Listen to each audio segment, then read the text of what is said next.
Hello, everyone. Welcome to the live stream this Wednesday. I'm here to answer your questions about mental health, relationships, especially if you're healing from a toxic relationship. As I pour myself water. But let me know what's going on, and I'll read some of these comments because they're interesting. And I think that a lot of people can relate to it. And the first thing is like about a lot of the stuff, but I posted some stuff about how narcissists, they like to weaponize sexuality basically in a lot of nefarious ways, but they're weaponizing sexuality it's another form of devaluing you, and it really makes you feel bad. It can like strip you of your masculinity or femininity, and so you feel so down. And one of their other tactics is, oh, you'll never find anyone like me, or no one wants you, and you just start to feel really undesirable. Hi, Bob. Nice to see you. And you start to feel really undesirable. And so it's like a compounded form of devaluing, because you already feel like shit from their other devaluing. Then they are really tearing you down about the most intimate parts of yourself. So, and I had just so many people say, yeah, this happened to me, and I just thought I was the only one. I was going to put this. Sometimes the quality of the videos are better when I have my like other light on. So let me put it on. But yeah, let me know if you guys have any questions. I'm going to do this real quick, see if it helps. Boom.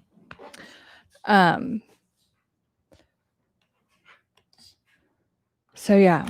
And like for instance, this one comment, he took away my femininity and then said I was too hard of a woman. So, and that's another thing, because oh good. Thank you. Been working on it. Thanks, Rob. Yeah, so, and that's okay. First of all, that's just the dynamic that narcissists always do. It's kind of like they will nitpick and put you down, devalue about whatever. It could be really anything, but in this case, it was about this woman's femininity. And narcissistic men tend to be very jealous and envious of, especially if they're DL, like secretly gay. So they don't like when women are expressing their femininity or very comfortable in their femininity, because it's like, one, they get a lot of attention that way, and especially a DL narcissistic guy he wants to be that, so he's very envious of it. So they'll make fun of you or devalue for literally anything, and then when you are that way, they're like, oh, I really, God, you're just so whatever it is. And it's kind of like, I did this in response to you. But especially this comment really struck me about, he took away my femininity. So because it's like, whether you're a man or a woman, it could be really emasculating, or you could really feel like your femininity is stripped of you. Like narcissists they're energy vampires. So hi, Rob. So they just drain you of all your energy, but whether you're masculine or feminine, they'll drain your masculine or feminine energy, and then make fun of you or put you down because you're like literally just so torn down. I don't think I don't know what to tell you if you don't think narcissistic is a real thing. It's an actual personality disorder, and many people have it. It's a cluster of defense mechanisms that a lot of people have. So, a lot of people are like, oh my gosh, everyone's a narcissist, and I'm not saying that everyone is like a clinically diagnosed narcissist, but a lot of people have those defense mechanisms. Why? Because it's easier. I don't think it is, but a lot of people think it's easier to just project all of their insecurities, all of their intense guilt and shame. Narcissists are the most insecure people, and they have a lot of intense guilt and shame. And so instead of deal with it and look at themselves, because that is uncomfortable, they would rather project it all onto other people and then find new victims all the time, have supply in the background. And it's really detrimental. It's really draining, and it's really toxic, and it's a lot to heal from. But if you do heal from it, I really do believe that it could be the best thing that ever happened to you. If you've attracted a narcissist into your life, or if you grew up with a narcissist, if you grew up with a narcissist, you probably attracted a lot of them into your life, like in romantic relationships. But when you can really transcend that dynamic and all the patterns behind it, because there's a lot of unworthiness that's attached to that, like false sense of unworthiness, where we're believing lies that we're unworthy, we're pieces of shit, we don't deserve the love that we really want, and there's a lot of things about you don't deserve to be safe, all of that. If we can really understand where all that comes from and dismantle it and create new feedback loops around relationships, it can literally be the best thing that ever happened to you. It can lead to the most loving, amazing relationships. You can also really understand your sense of worth.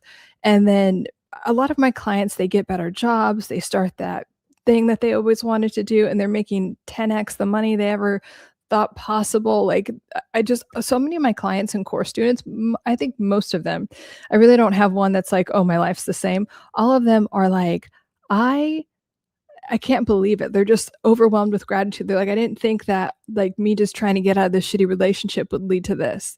And they're so grateful that they actually did the work and healed from it. And the narcissist is just doing the same shit and their life is worse. So yeah, narcissists are terrible, but it could lead to some of the best, it could lead to like the best era of your life. It's definitely a real thing. Yeah, Darth, it's definitely a real thing. Some level of narcissism can be healthy. Yes. Yeah, we want healthy narcissism. It's good.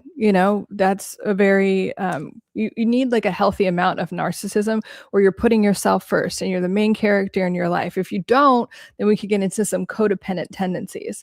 So we do want a healthy amount of like, I call it like entitlement, like especially with when I'm talking to you guys, because a lot of the questions are like, oh, I don't deserve this, or so it's kind of like you have to have a healthy amount of entitlement for anything that you want in life. Or if you want to go into like the quantum physics side of things, or like the manifesting, like Neville, Goddard, I feel like all these people, especially that I like, are saying it in different ways.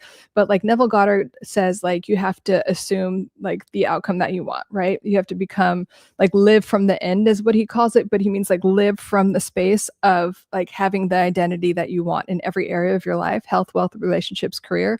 So you have to have some healthy narcissism to do that, or what I call it healthy entitlement. Like I get to have that. I don't know how it's all going to come together, but I'm just going to keep moving forward. I'm going to put myself first. I'm going to be the main character in my life, and it will all come together. Let's see. Right. Everyone can be seen as a narcissist to someone. I mean, yeah, that term does get thrown around, but I'm talking about like the real clinical, like diagnosis of it. And there are a lot of people that are like that, and they're just, a lot of them are just walking around undiagnosed, torturing other people. High narcissism is displayed across the TV. Yeah. Yeah, I think you know where you see a lot of narcissism is in reality TV. Good God. I was watching Housewives of Rhode Island because everyone's like, go watch it, go watch it. If enough people tell me to watch something, I'll watch it. And it is good. And it is good. What I like about it is like all the characters, like that's real shit that's happening to people in their marriages and stuff. So it's good. But the narcissism, and then the narcissist, it makes for good drama and TV because they activate everyone else. And so I definitely see it a lot in reality TV. Excellently articulated. Thank you. True. CODs? What's that? We're maintaining and retooling, Bob.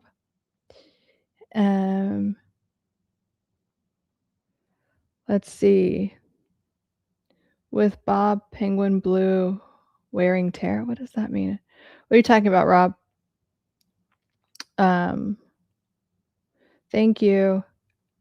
If you want to stick around after the timeout, Dave, just be respectful.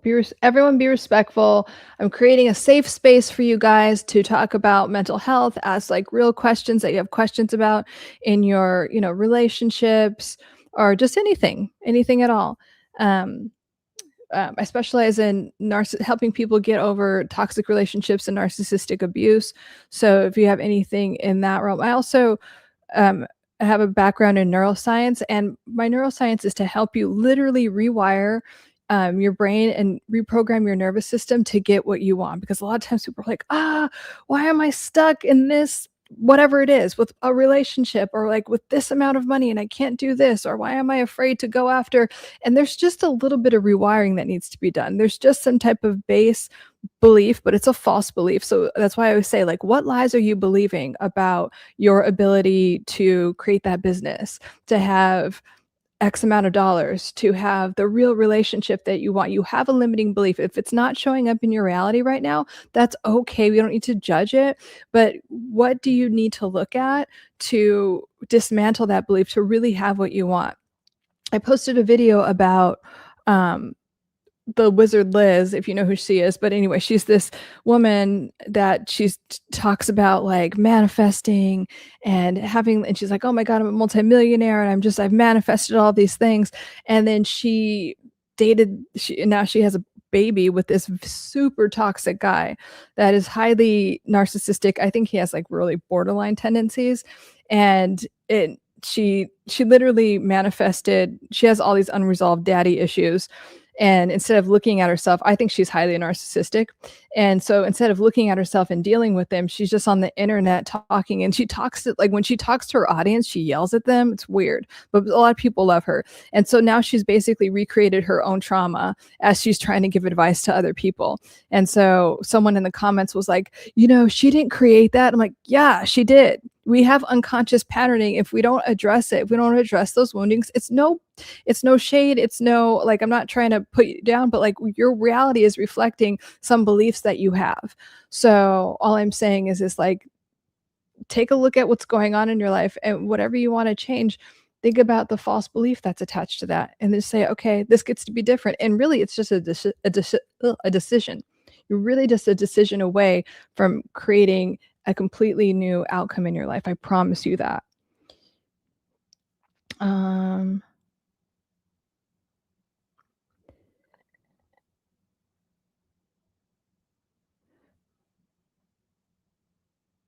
Let's see, Darth. So realistically, only two ways to deal with bullies: either move out or move out other way. Yeah, I mean, so if you have to deal with these type of people, because a lot of us, we work with these type of people. If you have that going on, if you're in a family situation where you feel like you still need to talk to them, I do offer you, ways to cope with that.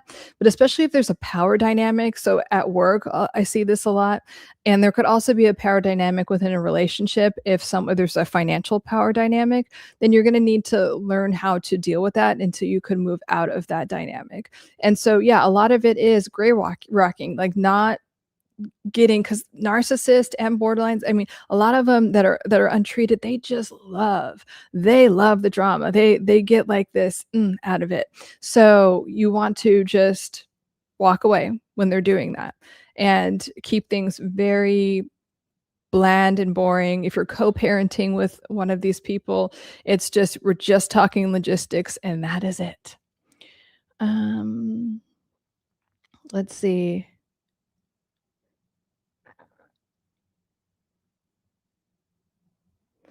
Okay.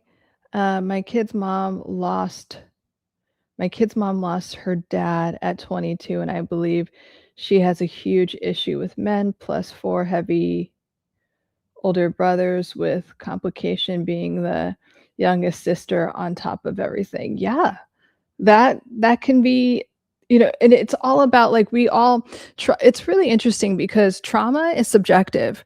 Trauma is when you got too much or not enough of something. That is literally the entire definition of trauma. And then the wounding that is created around that, getting too much or too little of something. So you're either neglected, you didn't get enough love, you got too much abuse, or shouldn't get any abuse at all. But those are the things. So how much was it dealt with? Like with your kid's mom, how much has she dealt with that?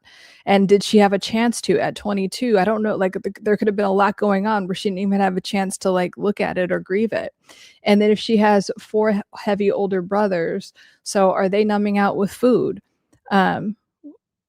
With competition being so like, yeah, does she, and she has 4 brothers that are competing with her, you know, like usually you think when you have a brother or any older sibling, it's like you want them to protect you. So she didn't get any of that. And then a lot of times women think of their dad as like the protector and the provider. And when that goes away, when if you know your dad dies, it's that there could be a big wounding there, depending on what type of relationship she had with her dad. But yeah, it could definitely have a huge it sounds like there's an opportunity to do some healing around men for sure.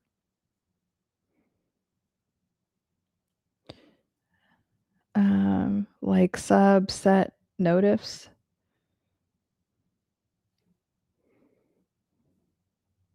I don't think I get it. Let's see. Biz, I'm 40 and she is 34 with our newborn with the consistency of drama all of a sudden. With the consistency of drama. So, okay, having a newborn is super gangster. I'm gonna keep it really real with you, even if you have a very healthy thing going on. But like everything about having a newborn is so gangster. So on the okay, let's talk about the couple dynamic. Is like everything changes. It's like it was just the two of you guys, you know, and then now you have a newborn, and so like the woman's body is like very tending to all of that. And then when it's a newborn, you're in repair mode, but you're still having to do a lot with the newborn. A newborn like doesn't know that the baby doesn't know that he's separate or she's separate from the mom until 6 months. The baby thinks it's part of the mom still. So it's just a lot on the woman and the couple, you know, and there's a lot of crying and like you don't sleep. So that's just gangster on its own, even if everything else is. But like the hormone imbalances can bring up stuff and it can actually exacerbate any type of trauma that hasn't been resolved. It can just make it worse. And so I have had clients that are like, oh my God, I've been able to suppress this until like I couldn't anymore. Like, cause like my hormones from a baby or whatever, like brought it up too much. And I just really want to deal with it because I want to keep my marriage.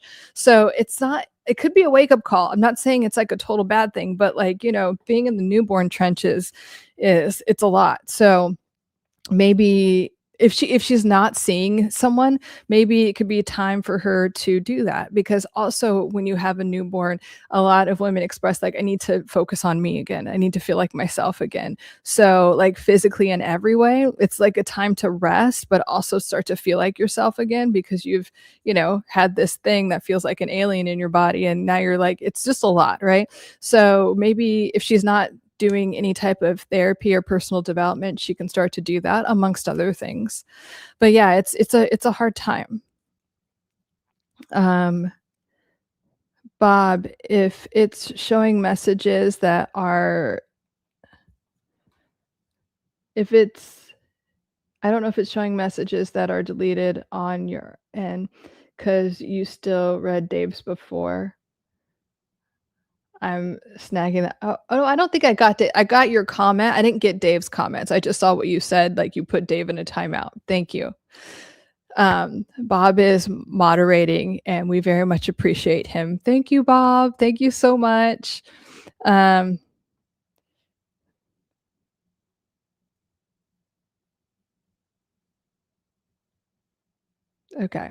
Well, we could delete those too, Bob, from this guy.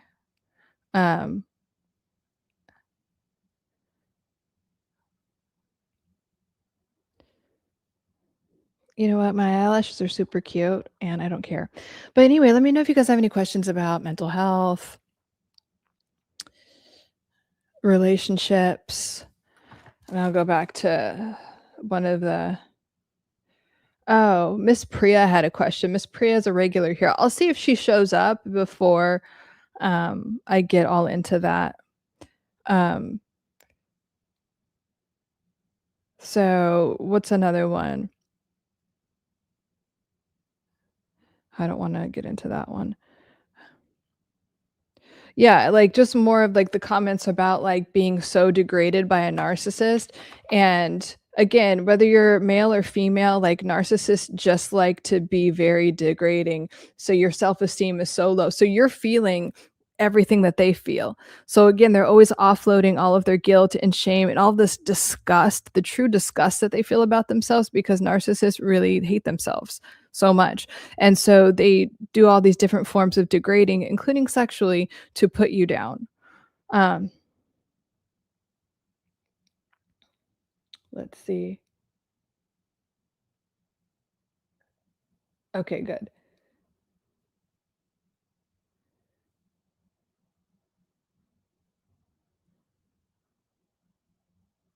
Oh, no worry, Biz. I just wanted to make sure I understood it correctly, but that is an excellent question. But be safe if you're driving. Be safe, please. Um, okay, got it. I just want to make sure I was caught up in everything. So yeah, like another person was asking about like, yeah, it was really degrading and requesting things. And this happens, I hear this so much. I'm gonna try to say this in the most PG way, but like you start dating a narcissist, they're love bombing you, and then it's like you feel this pull, like because you're never like good enough, and you start to feel that, and so you want to like overperform for the narcissist in every way, including sexually. And so it's start off like, oh yeah, I'm into this, or and then I'm into this, and then it's like slowly pushing your boundaries. And that's the other thing that narcissists like to do. Why? Because when your boundaries are pushed, you don't feel good about yourself until it's slowly, and then it's like, oh, well, why won't you do that? And then they give you this sense of like, well, if you're not going to do that, I'm going to get it somewhere else. And so you feel very like threatened, like, okay, if I don't like push my own boundaries or violate my own boundaries, then they're going to cheat on me. And really, I hate to say it, but they're going to cheat on you no matter what, because narcissists can't, it's rare. Some of them do, but they're not really, they always have something in the background. Even if they're like monogamous one at a time, they still have something in the background at all times. So instead of like grieving a relationship or feeling any uncomfortable feelings, because that would require looking at yourself, they go right to the next person. It's just a way. They're like just literally using that person to numb out, just like you would with alcohol, you know? That's another analogy I use, is like narcissists treat people like alcohol. Like, let me take you off the shelf when I need you. I'll have fun with you, then go away. And then until the next time I need you, type of thing. Oh yeah, I was watching that post you made in what are you talking about, Rob? My experience with dating narcissists are that the first like month is bliss. Yeah. Then it's slow, steady decline. Yes, exactly. Then replace before discard. Exactly. That's exactly the cycle. So the bliss is like the love bombing phase, the idealization phase, as it's called in psychology. And they study you. It's like, what do you want? Like, what are you insecure about? What is the most thing that you desire in a relationship? And then they will perform that for you. And that's what I call like they're creating that drug that you get addicted to. So if you want to be married, or you want to, whatever it is that you want someone to support your art career, I don't know, I'm just making something up, but like then they will become all of that. They'll become like the ideal partner, and like everything, they're just putting you on a pedestal. And then the devaluation comes in. Then all of a sudden they just start making jabs. Then they just, it's this very sharp, like, oh my gosh, you're like oxytocin, serotonin, you're like addicted to all of these hormones that are flowing through you, like the dopamine hits. And then you get this huge like cortisol slam of like, what are you doing? Or they'll like give someone else attention.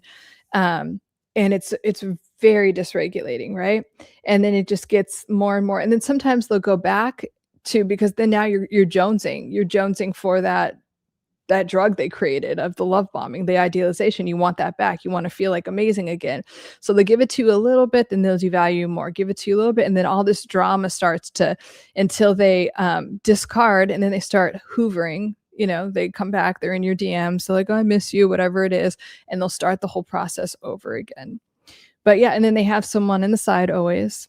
And then, you know, I've met so many people that are like, oh my God, I didn't know the narcissist I was dating had like, you know, 2 other families across the country. And he just like travels between, you know, creates drama, does the cycle all over again. So he's basically in a love bombing idealization stage with any given partner. And if he has 2 other families, he probably has a lot more other side things going on too. It's crazy. We're talking about relationships, mental health, toxic relationships, healing from narcissistic abuse. Bob, unfortunately, I have also seen so much of this also. Oh, I'm sorry, Rob. Yeah, it's really hard. It's really difficult, and I'm sorry that you've been through that, but I'm glad that you're here. And that is what my content is about, helping you cope and heal with it. Like, if you can't get out of it right away, like helping you cope with it. Let's see. Narcissist. I threw out the door, and I've never been more calm. I threw love out the door. Yeah, I mean, if that's where you are, I think a lot of people need, like, a hard reset when it comes to, if you've had a lot of toxic relationships, don't jump into another one. Be by yourself. Like, being by yourself is so healing and so important, to just, like, really, especially if your nervous system has been so dysregulated by one of these toxic people, and it will be, you need time alone to re-regulate your nervous system. But just be careful on, like, being like, "Oh, fuck club." Like, I mean, we all need connection. We're humans. Our nervous system likes connection. About narcissistic parents who are negative and toxic, is it best to cut them out completely or have a little contact? So I think that's an excellent question. Was that fluff teal? That is an excellent question, because it totally depends on where you are. So if you want to try, you have to set the boundaries. So the narcissistic parent needs to know that you make the rules for your life, and these are your boundaries. Everything is about your boundaries. So it's kind of like, you can try, like, okay, we'll see each other, whatever, maybe once a month or whatever. But if things get this way, then I'm out. And narcissists, like, love to ruin holidays, special events, anything that's important to you. So you could say, okay, I'll see you for Christmas, but if this or that happens, I'm out. Or you could stop by for an hour and see what your boundaries are. But what I would ask you, Fluff, and everyone, is like, what is it positively contributing to your life? And it's really difficult. And I'm even talking, like, I'm a therapist. I do this I have an advanced degree in psychology, but I'm also, like, a human who has completely gone non-contact with my narcissistic mother. And it's like heartbreaking. No one wants to, like, not have a mom that's still alive, and then you realize that you've been grieving your narcissist, whichever parent or both were toxic, like, your whole life. You never really had the parent that you deserved. So you've been actually grieving the parent you never had your whole life. So there's that piece. But if it's really just detrimental, if it's doing a lot more harm than good, I think it would be a good time to go non-contact. And then maybe in the interim, have a little bit of contact. But it's like, you give them they're just so addicted to drama. And when you go no contact, by the way, they're going to act like a victim and say that everything is your fault, and they're just going to do the whole, like, woe is me thing. But if enough, like in my case, a lot of they know exactly, like, no one believed her story, so not that I care. I got to the point where it didn't matter, because the people that actually love me and know me, like, know the truth. So but narcissists, they try to do the smear campaign when they're not getting their way, when they're not getting what they want from you. Then they start the smear campaign of just telling a bunch of lies and gossip, and, like, really just saying a lot of mean spirited stuff that, I mean, some of it could be, like, really bad, just reputation ruining. So it does take a lot of strength and courage, but I would start with going very limited contact with your boundaries very strong and rooted in place. And then you might have to move to non-contact. Lauren, how much of a parallel is there between narcissistic behavior and opportunistic behaviors? Everything. So narcissists are opportune. Like, remember, narcissists only see other human beings as supply. So it's like, what can I get from you? Which is praise, or, whatever they need, like something related to business, money, but like you only exist. Even it's so confusing because in the love bombing, you're like, I thought you thought this of me. I thought that we were best friends or family or we were going to get married. You're just like so confused. And it's like, no. And to the point where after a relationship, they'll be like, that wasn't anything, and they have to tell themselves that to not feel like a piece of shit for like all of their behavior. But that's a different subject. But like they are very opportunistic people and they are very transactional people. So when everyone that they're looking at, they're like, you need to give me a lot of this and then I'll give you a little bit of this. And you could feel it when you're around them. You like feel like you have to, and not in a good way, not in a good like masculine feminine way where you're like, oh, I like this woman and I want to like court her. Like it doesn't feel healthy. There's something about it that like spikes your nervous system in an unhealthy way. And the same thing with narcissistic bosses and everything. There's no like real, I care about you. It's like, you need to overperform for me. I'm going to take credit, by the way, for your work. And, you just are some slave in the background that exists for me to get more praise and adoration from. So they're like completely opportunistic and transactional. BPD Bob. Nah, I'm just here to help. Yes. Thank you, Bob. So appreciate your help.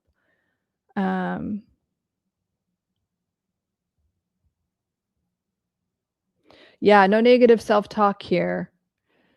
What lie are you believing about yourself that you would call yourself stupid? Yes, welcome, Fluff.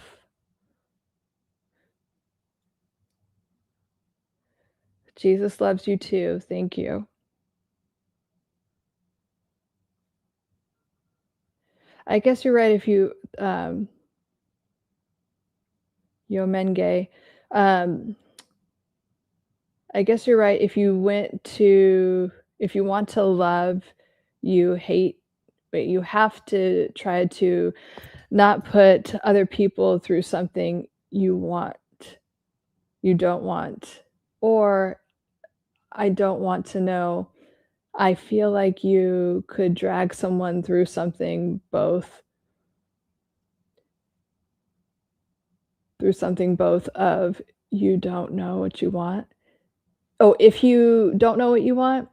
Yeah, I mean, like, when you're going into a relationship, you should have intentions. Not having intentions, or if someone, I mean, I always tell people this. So someone's like, if you're dating and someone's like, I don't know what I want, leave them alone. Leave them alone. You don't want people who don't know what they want, because then they'll end up using you or be really confusing. But relationships should be a safe place, like a safe like couple bubble, as I call it, because relationships bring up the things that you need to heal. They always do. Your work relationships, your relationships, romantic relationships, your friendships, they will show you things that like, oh yeah, I need to look at that. And you should have a safe space to have healthy conflict resolution with someone. If you have like a friend or if you're in a romantic relationship or anything, and it's like, it's just rage when you try to, or you just maybe you just say something stupid, right? Like we all do, or, just anything that comes up. If the other person just starts raging and bullying, and no, cut people off like that. And it takes a little bit of practice. Like even me, even knowing that logically, I've still given people, especially if you're an empath, I'll be like, oh, okay, or I'll take all the blame and everything. Nope. When someone shows you who they are, believe them. Bob, relatable. Haven't seen my mother since like right after high school. It's been much more peaceful. Yeah, Bob, I'm with you. I'm the same. And so it's like, it was hard at first, but to like not feel like you have a family, but like, because my dad has chosen to just basically, placate her or enable her. Not placate, there's nothing to placate, enable her. But it is so much more peaceful. And I always say like my peace is so much better because it was like affecting me physically. Narcissist will start to affect you physically. One of the on TikTok, one of the brands that I promote is NMN, because it's like it repairs your cells. It's like NMN is what makes NAD in your body, and that's like the youth molecule, right? So, but when you are in a toxic relationship, that shit plummets like immediately. That's why you look worse, you're just tired, and they drain you of your energy. So you're like, they try to keep you up and like wake you up, like just physically, emotionally, mentally. So it does have like a huge impact on your health. And so it did for me. And so all of my peace came back when I went non-contact with my narcissistic mother and drew some hard boundaries with the enabling father. You're welcome, Fluff. Yomanage. I like this, actually very constructive. It's cool. You're cool. Thank you. You're cool too. Bob with Manage, she does this yes, I do this every Wednesday at 6 p.m. Pacific and Sunday 5 p.m. Pacific. Thank you, Bob. I know this is a weird request, but can you please play whatever by no what? Bob. Yes, thank you, Bob. There's plenty of music channels to go to. Hi, Bones, how are you? And also another thing that we do here is like, do you have any wins that you want to celebrate? So is it, like I talk about positive pattern disruption a lot. So especially if you have this bad habit, and it could just be like your inner critic is so loud and talking so much shit, and you were able to like notice what was going on and calm it down. Did you take some steps to go to bed a little bit earlier or work on that project or like anything? Did you set a boundary that you've been needing to set? So let me know if you guys have any wins that you want to celebrate this week. It does not matter how small. I don't think there are any small wins, but sometimes people like to say, oh, it wasn't a big deal. Yes, it was. It was a big deal. Been good. I ordered that book, just waiting for it. Yeah. Are you talking about Letting Go? This book? I will always talk about it. Dr. David R. Hawkins' work is very good. His most popular books are Letting Go and Power versus Force. They're very similar. This is a little bit deep. This helps like get to the root of what's going on so you can release it. Yeah, Bones, you're going to love this. This is about like getting to the root of that pattern to release it, like whatever's been holding you back. And then, but Power versus Force is about like the fact that your personal power is so much more powerful than your will or just like trying to force something to be. Like if you can just come from a place of your personal power to get what you want and like operate from higher states of consciousness. He talks about like the spectrum of consciousness and emotions, and literally like guilt and shame, the emotions that narcissists operate from are the lowest. And so think about that, dealing with a human that's always in guilt and shame and trying to pull you down. If you're a little happy, narcissists hate, and like these toxic personalities hate when you're happy, so that they're trying to pull you down all the time. And so it's about operating at higher levels of consciousness because you get more done, you feel a lot better. So yeah, I highly recommend that book. It just helps so much. And it's one of those that I just it's a book that you can read and reread over and over again, and you'll always hear something different. I'm going to go and ask questions too about mental health.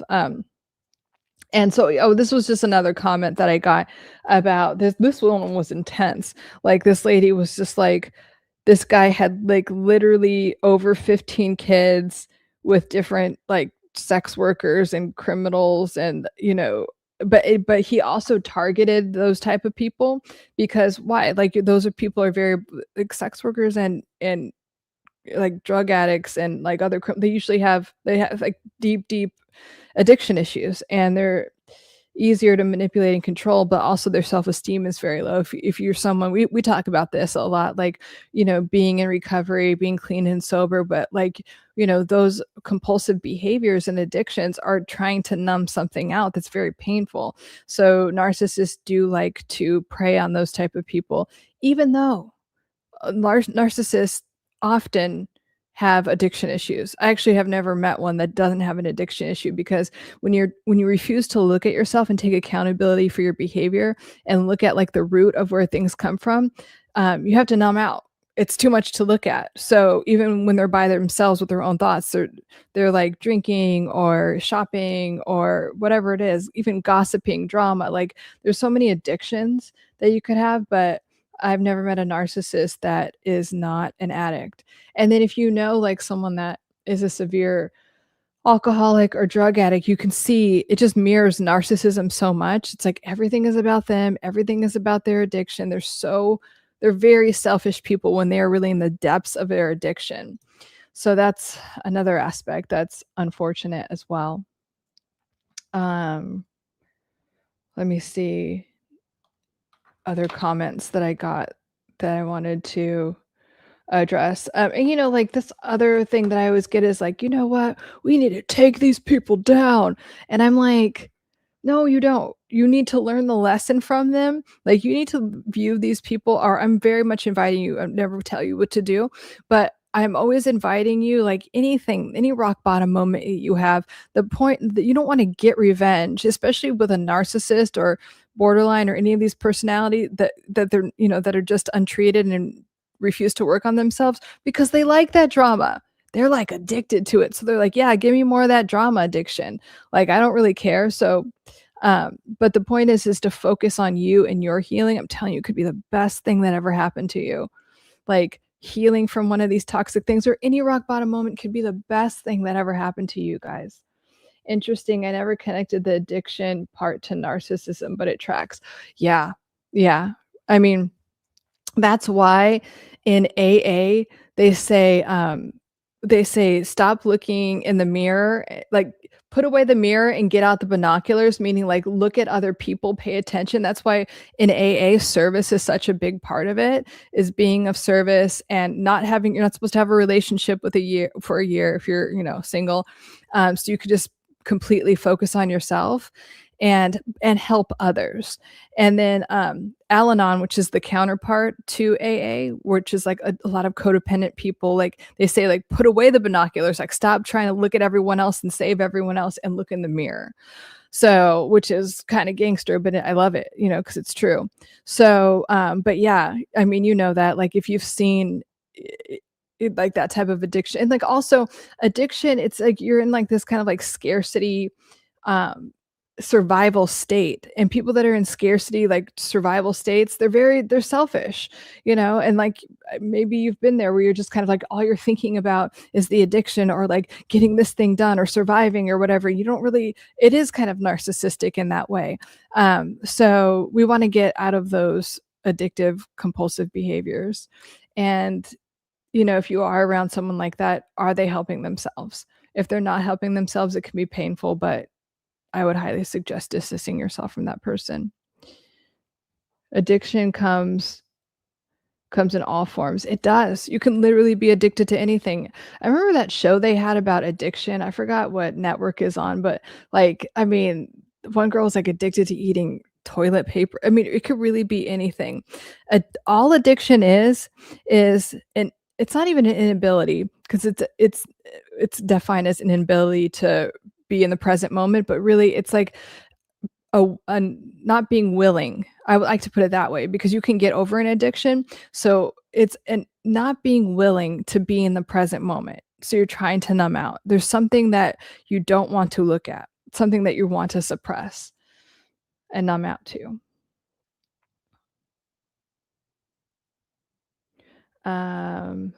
Rob, thanks, Rob. As a borderline can confirm, LOL, I used to be very dramatic. Drama leads to attention or validation. Was difficult to separate that. Yeah. And then, when you're in the throes of it, like when you're untreated, and I see this a lot more with borderline people, like I'll have more people that are borderline be like self-aware and want to fix themselves, like, than narcissist. But, like there is like some kind of high that borderline people get from that, and the drama is like a form of attention.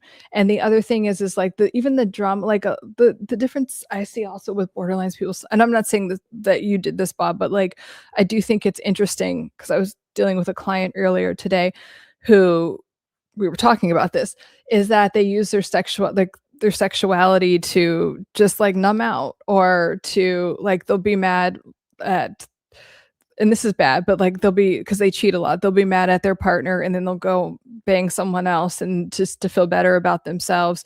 But then someone that, but like, and it's almost in a way where they know that they're going to get caught, and then the drama flares up, and there's like this high attached to the drama.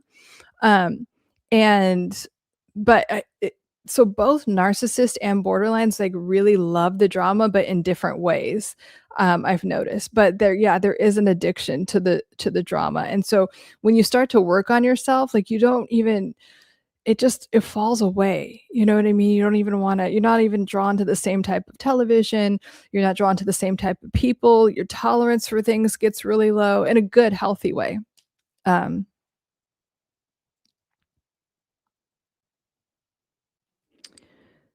Rob,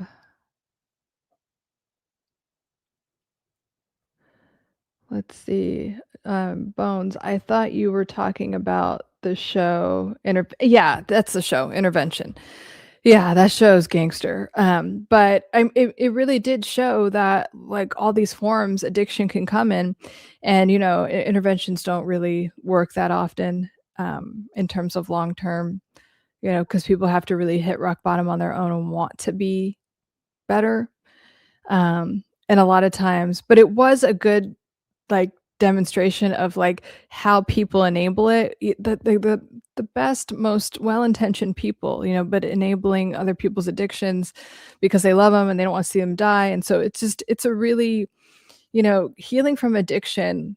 It doesn't just affect that person, it affects everyone around them, because there's this whole enabling dynamic created. So if one person changes, the whole system can change. That's why in these 12-step programs, they're like, don't enable the behavior, don't let them in, don't like, you know, they're just like be lovingly kind of detached, right? You're not like kicking them out, like fuck you, like trying to bring up any guilt or shame, but you're not enabling the behavior. It's this really neutral place you have to be. Um, Bob, don't worry, I won't be offended by generalizations. Or okay, yeah. Yeah, no, but it is, but it is interesting that like border there's a much deeper yeah, I guess willingness to work on themselves with borderline people. And I think that because they don't, I think what's missing is like, oh, well, there's differences obviously, but they don't completely view everyone as supply. They still do, there's still points, especially if you're like deeply untreated, where it's just kind of like, what can I get? There is that transactional thing, but there is the ability to have like a little bit more empathy and want to get out of these chaotic dynamics where you're seeing everything in black and white and you're creating all this drama around you, and you're creating a lot of duality around you, like you're, you know, telling this person this, you're telling that person. So there's just a willingness to change more. I have a lot more people that have been diagnosed as borderline, and then I've had a few people tell me like, oh, I've worked with other therapists that tell me I have narcissistic tendencies. Fine, but if you're highly narcissistic, yeah, it's not going to work. But what narcissists do a lot of times, especially the covert ones, is that they go to therapy and they either just talk a bunch of bullshit, they don't actually do anything like real productive, or they hire like someone that will enable them. Like I've met like a lot of, especially if someone's wealthy, it's kind of like, oh yeah, I'll pay you to just basically co-sign my bullshit. So the therapist will take that, you know, because when you're a therapist or any profession, like you have clients come and go, right? And so I think that that covert type of narcissist that goes to therapy, like an unethical therapist or psychologist will be like, yeah, sure, yeah, I know you don't want to change, but sure, I'll take your money. I don't do that. Like I'll tell people, you know, I can or I can't work with you. Um, so let's see. I think I missed something. I'm right here right now. Starting to realize healing comes from within. If you're broken inside, it has to be. Oh, yeah. Everything is from within. It all starts from within. You know, everything that you want, like, you know, the saying, the Bible verse, the kingdom is within. Everything you need, everything you need to heal, everything is within you. And the things that the wounding, that there's an opportunity for growth or whatever needs to be released is there for it's there for you to look at, and it's there for you to release. And that's why I like Letting Go, the book that we were talking about that's coming in the mail for you, Bones. It's like there's nothing to fix, there's just something to release. Like if you think about it that way, it's like, okay, I've had this old pattern and I can let it go now. But yeah, it's all internal, and then all everything that you want is within you too. It's not out there, it's not from someone else, it's all within you too, and you can create that at any moment. That's why now, like, if you look at my content, it's about, like, what we've been talking about, like, toxic relationships and stuff like that, and the other part of it is, like, really letting you know that if you shift your mindset, you could literally have anything that you want, and it doesn't take that long. And that's another reason I love Neville Goddard in his work. His main I was just listening to one of his, what was it? It's, the the Neville Goddard collection in general, The Power of Awareness.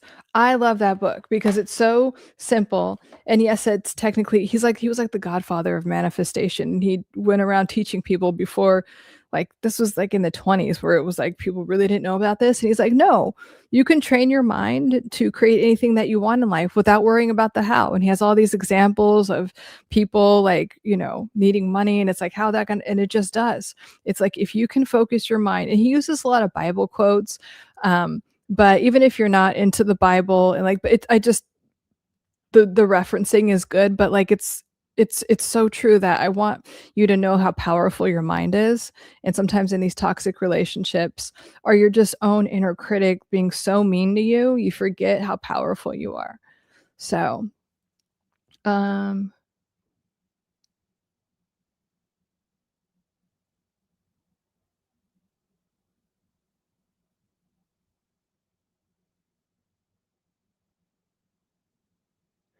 Rob, one big mistake I've made when I'm triggered by my toxic wife at times, I get told I'm this and that when I'm not.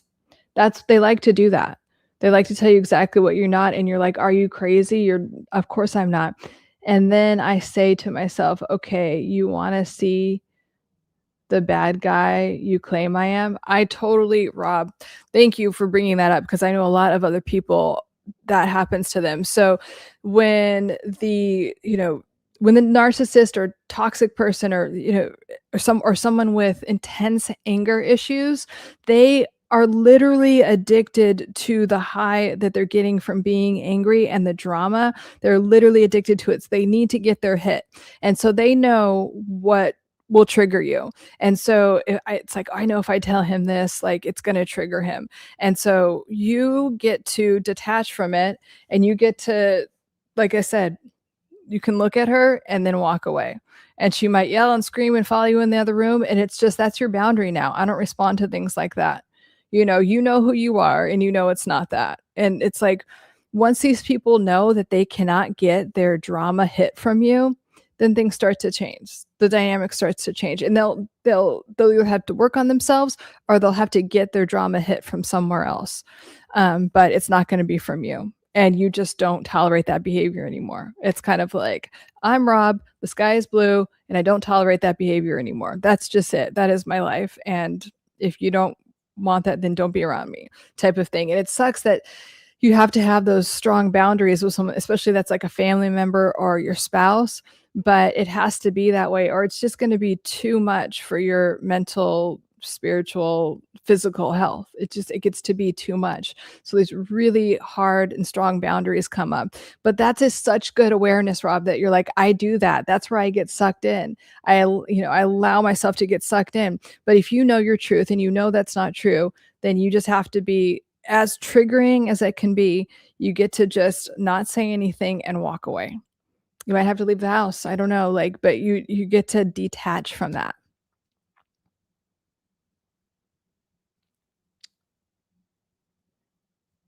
Let's get rid of this, Bob, what is this Nate guy doing? I'm gonna delete this comment because 'cause I'm not into it. Rob, then I have to fight back at my old demons, alcohol. Yeah, exactly.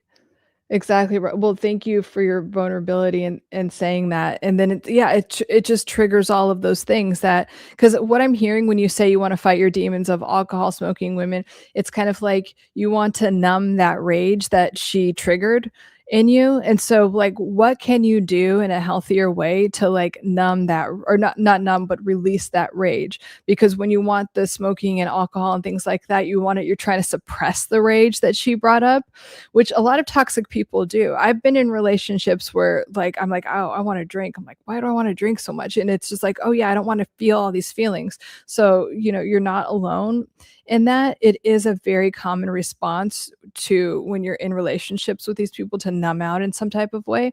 But now that you have that wonderful awareness, what can you do to release that rage or that triggering that she brought up instead of wanting to suppress it? You see the difference? Because wanting to suppress it just keeps that dynamic going.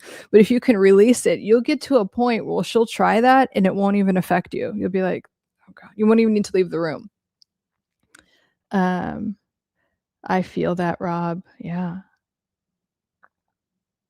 Bones. Yeah, that's why I'm grateful you showed that book. It will help the situation. Yes, it's such a good book. It's helped so many people, and like something I recommend to my clients. And yeah.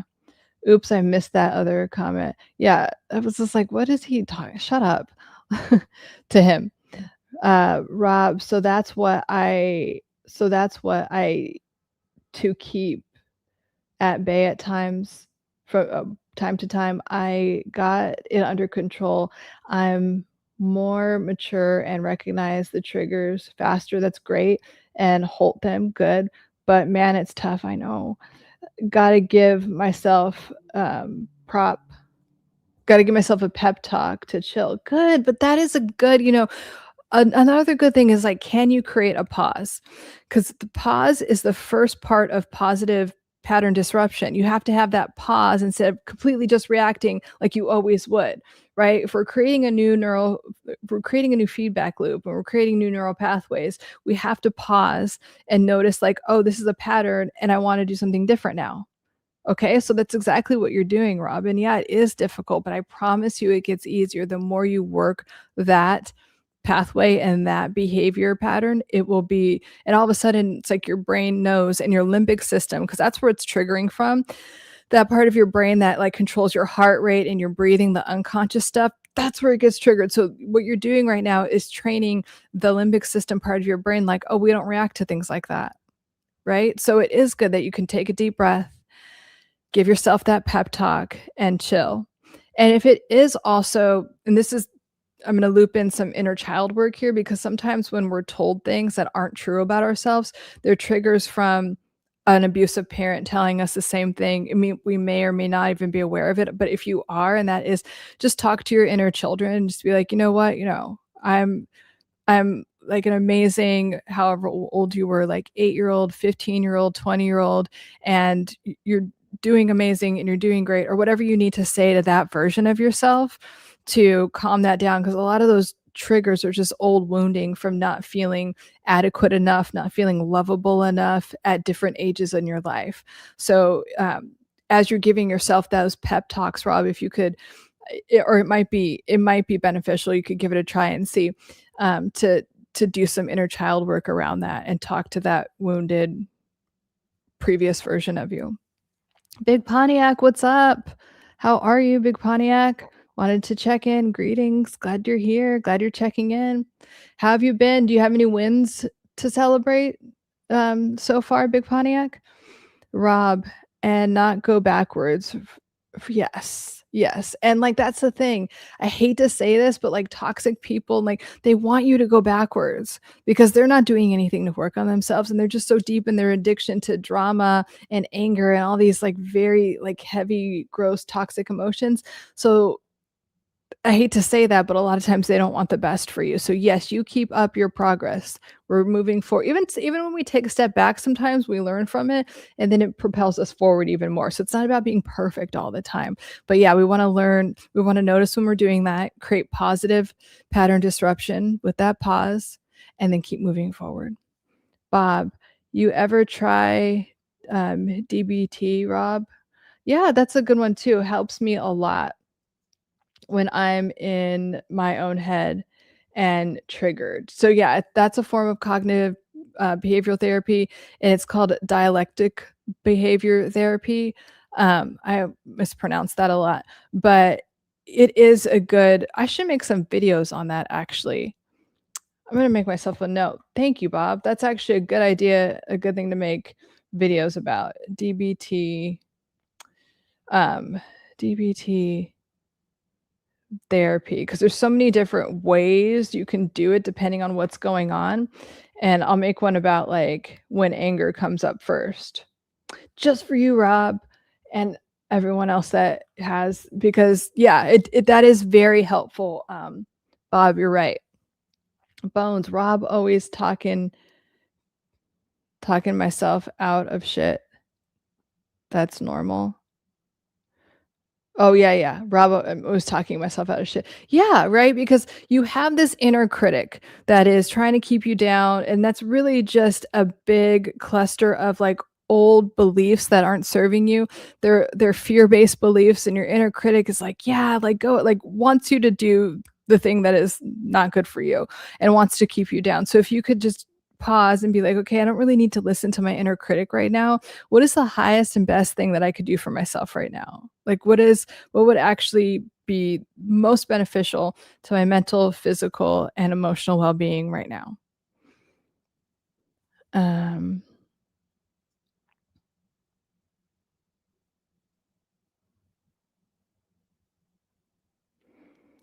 That's an interesting thing to be addicted to.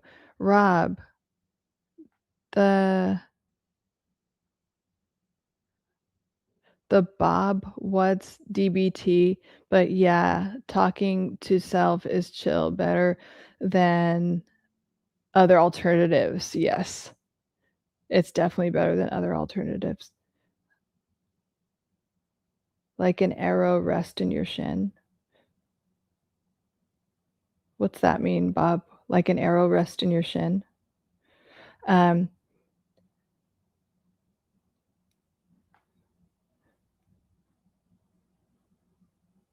okay, thanks. I'm surprised it's no, I don't see Nate's stuff anymore. Deleted. Um, Bob, come on, man. Bob's doing great. We love it. We love Bob. We love and appreciate Bob. Dialectical behavioral therapy. It's the sensory stimulation and awareness techniques. Yeah. I do more DBT stuff when I'm trying to get you guys to create a new pattern like around what you want in your life. But of course, you know, it does work in situations like that. All right, yellow metal. Um,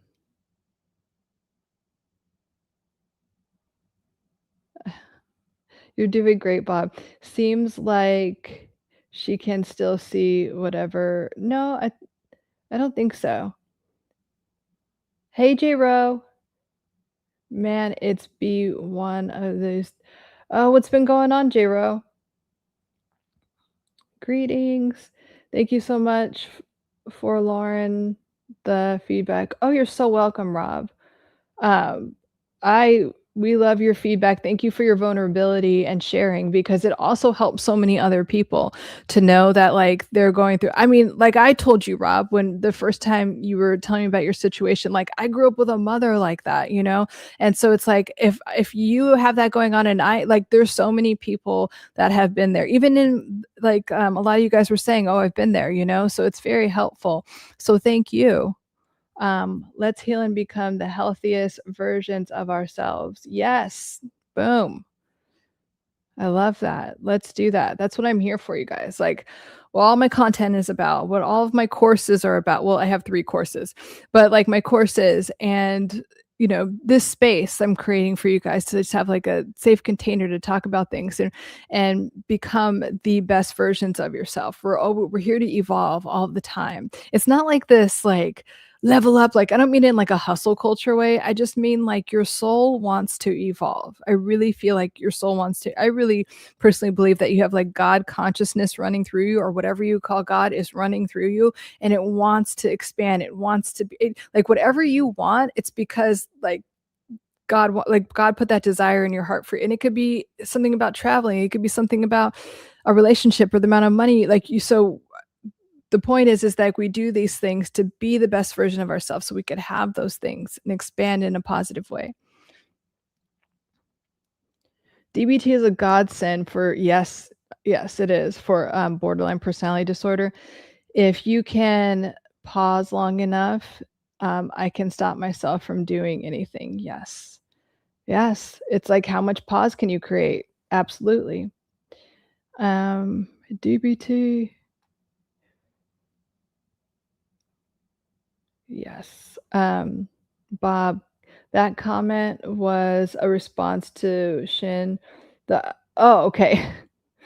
Is something associated with, okay, got it. Okay. I was like, did I miss something? Yeah.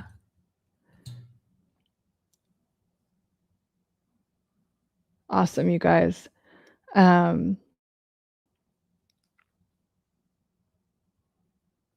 But yeah, being able to, especially when you're really activated, and Rob, you already have this going on, so you're like already there. Like when you're really activated and really triggered and being like, okay, I can just identifying it, right? Like, okay, this is what's going on with me. I've been here before, and where do I feel it in my body? Okay. Like just becoming very, very aware. And then from there, can you decide to like let it go? And like I also like breathing is really going to help, and I really mean that, because a lot of times you're not breathing when you're so like triggered in that way.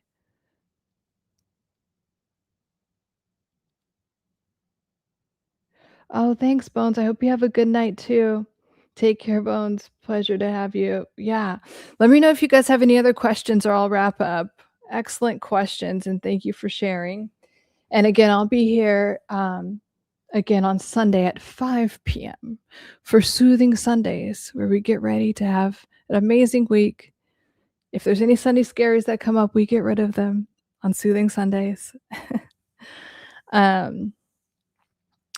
But yeah, Rob, for you especially, or anyone that's dealing with someone that tries to bully with anger. I just did actually, the post I did today was about narcissistic annihilation, but it was from the live stream, and it's kind of like they really try to bully you with anger, and it's kind of like it's a really intense form of manipulation and control. And it's like, once you notice that's all it is, it's really nothing ever personal. They will use personal things to get that reaction, but it's to manipulate and control you and to use you as supply for their drama addiction. Once you realize, I hate to say this, but it really has nothing to do with you, even though you're like literally the target of it. It's very confusing. It really doesn't have anything to do with you. You're just supply to get what they want. So they're triggering you in that way.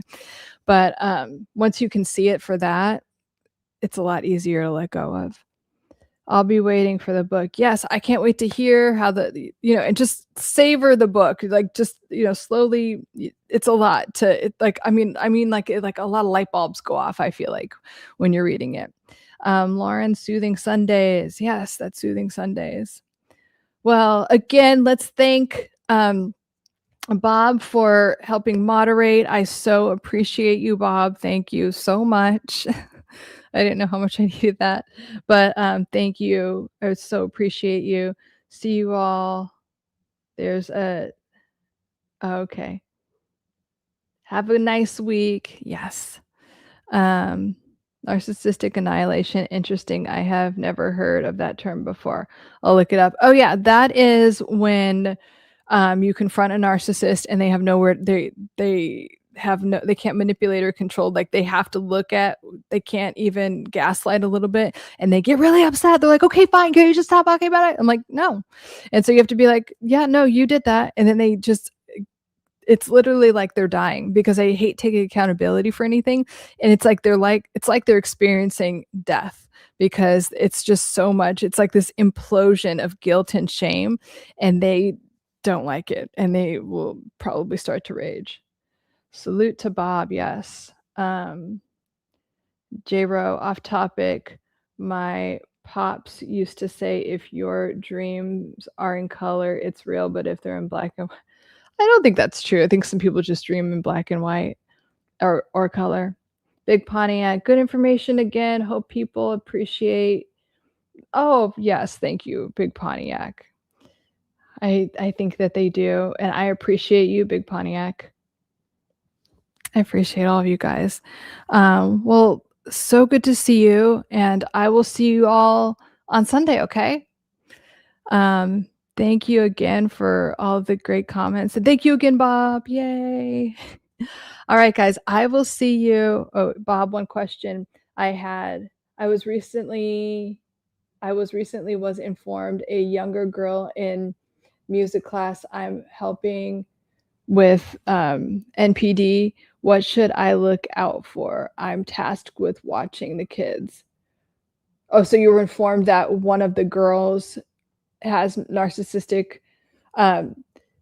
If she'll do all the things, like she'll be very flattering at first if she even does that first phase.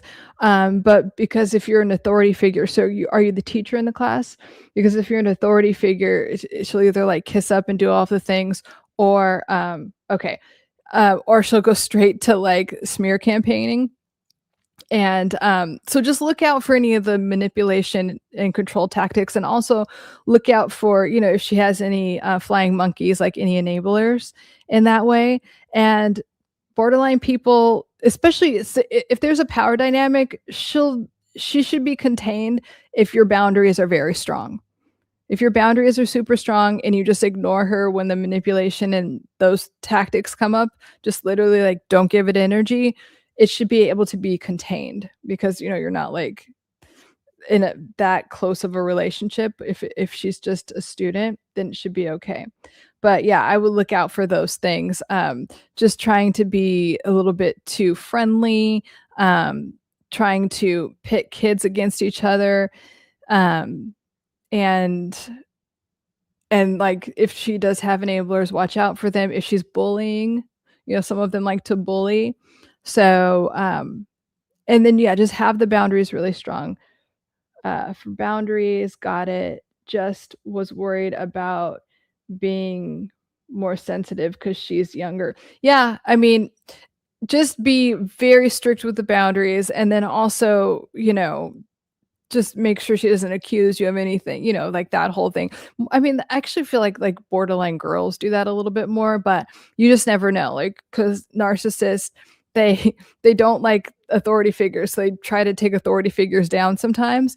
But she could be a covert narcissist. You don't know where she's leaning, but you just look out for any of those normal tendencies. But especially if she's just trying to get you to just really, love her so much, really be aware. Just treat her just like the color beige. Just be the color beige. These are your boundaries, and you are so boring, and you're just there to teach. Then she'll find a new victim. Hopefully not anyone in the class. Or hopefully she'll just get better. It's sucks, because if a kid has borderline tendencies, it's not because they had, or they have a great situation going on at home. That's never the case. So that's unfortunate too. That's also something to keep in mind about what's going on at home, or, she's probably not coping with something properly, or she has very enabling parents that worship the ground she walks on. Those are the two ways that borderlines are created. But yeah, and you could, Bob, if you see more things come up, just DM me. We could chat more about it offline. But great question. All right, guys. So good to see you all. And I will see you Sunday. Thank you again, Bob. And yes, have a beautiful, blessed rest of the week. And keep your mind, like I always say, keep your mind focused on the outcome that you want. Ignore the rest of the bullshit. I don't think I've heard of attractor dynamics. Maybe I have. I'll look it up and I'll talk about it on Soothing Sundays. How about that? But I'm going to wrap up for now. Love you guys. Bye.